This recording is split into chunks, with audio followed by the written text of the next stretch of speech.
Hello guys, in this video I'm going to show you how to change your avatar on the Frozen City application.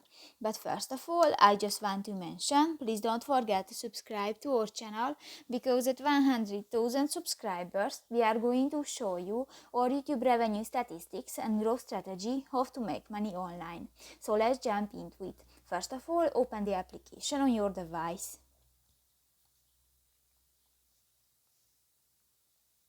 This will take a 5 minutes when the application is uploading.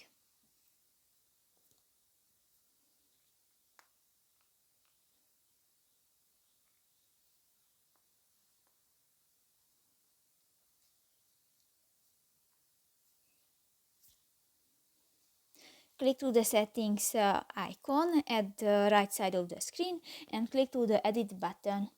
Here you can find the different the avatar and just select one and click that, and if you don't, just click to the OK button. So that's pretty much it for this video guys. See you in the next one.